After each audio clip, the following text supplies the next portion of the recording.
السلام علیکم دوستو ہٹلر یہودیوں سے نفرت کیوں کرتا تھا؟ یہ وہ سوال ہے جس کا جواب حاصل کرنے کے لیے کئی کتابیں لکھی گئیں، مگر سب سے درست بات یہ ہے کہ ہٹلر جرمن قوم کو دنیا کی بہترین قوم سمجھتا تھا۔ اس کا خیال تھا کہ صرف جرمن قوم ہی کو دنیا پر حکمرانی کا حق حاصل ہے، اور جرمنی کی ترقی کے لیے ضروری ہے کہ ملک سے تمام غدار ختم کر دیے جائیں۔ یہ انسان کی ترقی میں رکاوٹ ہیں۔ پہلی جنگ عظیم میں جرمنی میں رہنے والے یہودیوں نے در پردہ جرمن مفاد کے خلاف برطانیہ اور اس کے اتحادیوں کا ساتھ دیا تھا۔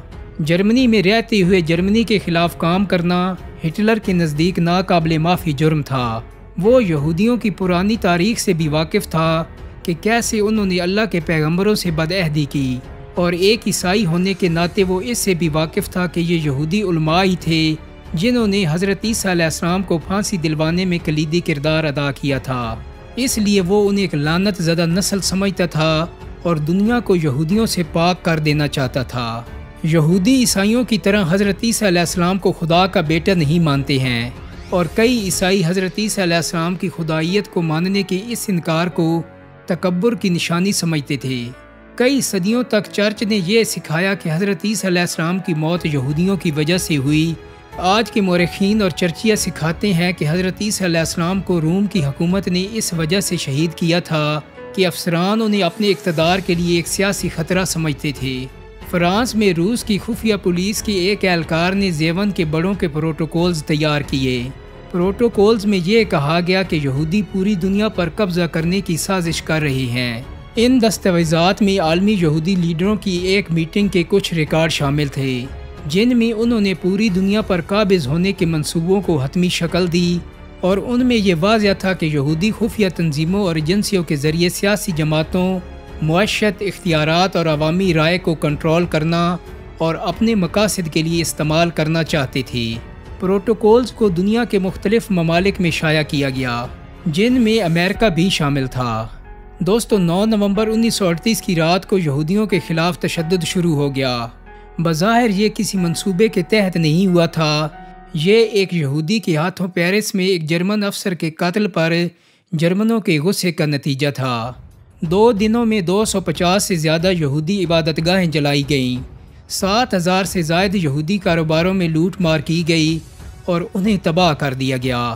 درجنوں یہودیوں کو مار دیا گیا اور یہودی قبرستانوں، ہسپتالوں، سکولوں اور گھروں کو لوٹا گیا، جبکہ پولیس اور فائر بریگیڈ کی گاڑیاں دیکھتی ہی رہیں۔ سڑکوں پر بکھرے ہوئے دکانوں کی کھڑکیوں کے شیشوں اور کرچیوں کی وجہ سے ان پروگراموں کو کرسٹل ناخت یعنی ٹوٹے ہوئے شیشوں کی رات کہا جانے لگا۔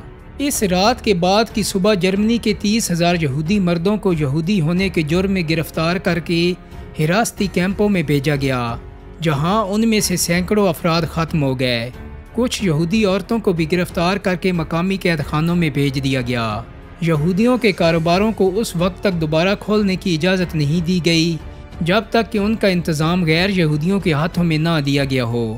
یہودیوں پر کرفیو لگا دیے گئے، جن کی وجہ سے ان کے گھروں سے نکلنے کے اوقات محدود ہو گئے۔ ٹوٹے ہوئے شیشوں کی رات کے بعد جرمن اور آسٹرین یہودی بچوں اور نوجوانوں کی زندگی اور بھی مشکل ہو گئی۔ ان پر پہلے ہی عجائب گھروں، عوامی پارکوں اور تیراکی کے پولوں میں داخلے پر پابندیاں لگا دی گئی تھیں۔ اب انہیں سرکاری سکولوں سے بھی خارج کر دیا گیا۔ اپنے والدین کی طرح یہودی نوجوانوں کو بھی جرمنی میں مکمل طور پر علیحدگی کا سامنا کرنا پڑا۔ مایوسی میں کئی یہودیوں نے خودکشی کر لی۔ زیادہ تر خاندانوں نے بھاگ جانے کی بھی بھرپور کوششیں کی۔ 17,000 کے قریب پولش یہودیوں کو جرمنی سے نکال دیا گیا۔ یہ سب ان کی جرمنی کے خلاف سازشوں اور پرتشدد حملوں میں ملوث ہونے کے بعد کیا جا رہا تھا۔ 7 نومبر 1938 پیرس میں جرمن سفارتکار کو گولی مار کر ہلاک کر دیا گیا۔ یہودیوں کی نشاندہی کر کے انہیں سرکاری عہدوں سے برطرف کر دیا گیا۔ ہٹلر کے چانسلر بننے کے 2 مہینے بعد اپریل 1933 میں منظور کیے جانے والے قوانین کے ساتھ انتظامیہ کی تطہیر شروع ہو گئی۔ ان قوانین میں ایک پیراگراف شامل تھا جس میں سماج کے مختلف شعبوں سے یہودیوں کو نکال پھینکنے کا انتظام کیا گیا تھا۔ حکومت کے تمام ملازمین کو اپنی آریان نسل کے ثبوت میں دستاویزات پیش کرنے کی ضرورت پڑ گئی۔ پہلی دفعہ قانون میں یہودی کی تعریف فراہم کی گئی تھی، جن ملازمین کے والدین یا دادا دادی نانا یا نانی یہودی تھے انہیں اپنے عہدوں سے برطرف کر دیا گیا۔ 17 اگست 1938 یہودیوں کے لیے یہودی نام اپنانا لازمی قرار دے دیا گیا۔ جرمنی کی حکومت نے اپنے ان تمام یہودیوں کے لیے جو اپنے پہلے ناموں سے فوری طور پر یہودی ظاہر نہیں ہوتے تھے اپنے پہلے نام کے بعد ایک یہودی نام کا اضافہ کرنا ضروری قرار دے دیا۔ مردوں کو اسرائیل اور عورتوں کو سارا کا نام دیا گیا۔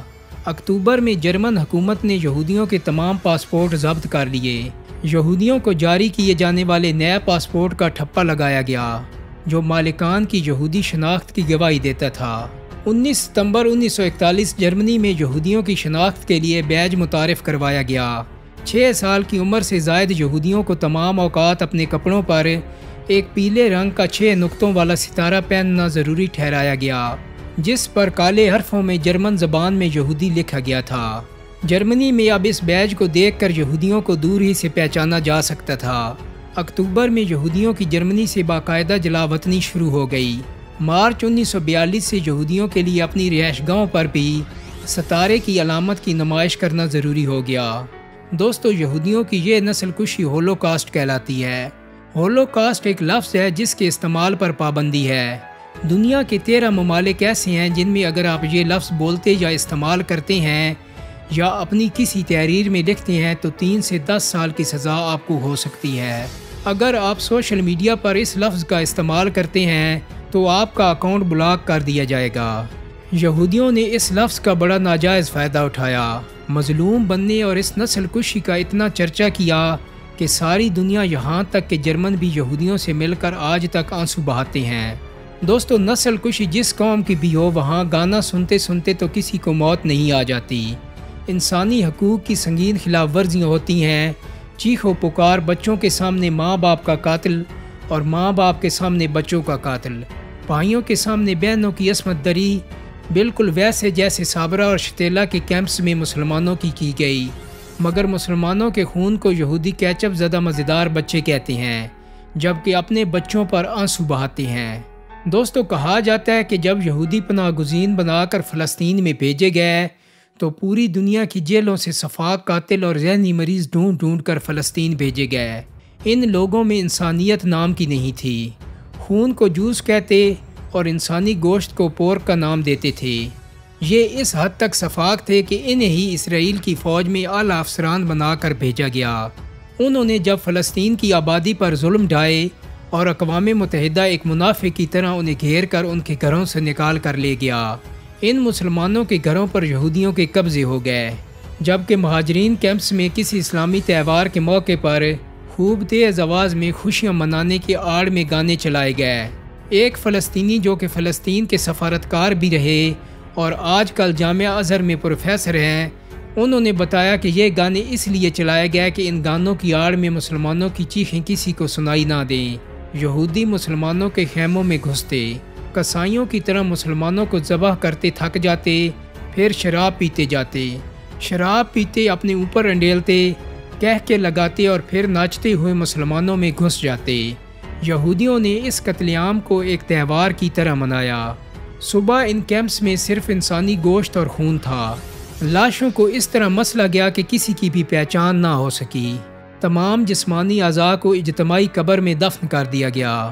مرنے والے کے گھروں، باغات اور کھیتوں پر اسرائیلیوں کا قبضہ ہو گیا اور یہ سلسلہ آج تک جاری ہے۔ دوستو، یہودیوں کا ایک گروہ ایسا ہے جو آج بھی قدیم تورات کو مانتا ہے اور یہودیوں کے لیے الگ وطن کے قیام کو اللہ کی نافرمانی مانتا ہے۔ ان کے مطابق دنیا ختم ہو جائے گی اور دنیا پر اللہ کا عذاب آ جائے گا اگر یہودیوں نے اس کی نافرمانی کر کے الگ وطن بنا لیا۔ یہ آپ کو اکثر دیوار گریہ پر ماتھا رگڑتے روتے ہوئے ملیں گے، مگر یہ لوگ آٹے میں نمک کے برابر کہلاتے ہیں۔ یہودی دنیا کے سامنے مظلوم بن کر ہمدردیاں سمیٹنے والے لوگ ہیں، درندے سے زیادہ صفاق ہیں۔ یہ اپنا مقصد کبھی نہیں بھولے۔ دوستو، یہودیوں کی جس عالمی سازش کو نازیوں اور روسیوں نے بے نقاب کیا تھا اور جسے روکنے کی کوشش کی تھی، یہودیوں نے پیر جماتے ہی اس پر کامیابی سے کام کرنا شروع کر دیا ہے۔ دوستو، امید کرتا ہوں کہ میری آج کی ویڈیو آپ کو پسند آئی ہوگی۔ اگر ویڈیو اچھی لگی ہے تو اس کو لائک اور شیئر کر دیں۔ میرے چینل کو سبسکرائب کرنے کے ساتھ ساتھ بیل آئیکن کو بھی کلک کر دیں تاکہ آپ کو میری آنے والی مزید ویڈیوز کے نوٹیفیکیشن ملتے رہیں۔ بہت جلد ہی ایک نئی ویڈیو کے ساتھ ملاقات ہوگی۔ اپنا بہت سارا خیال رکھیے گا۔ اللہ حافظ۔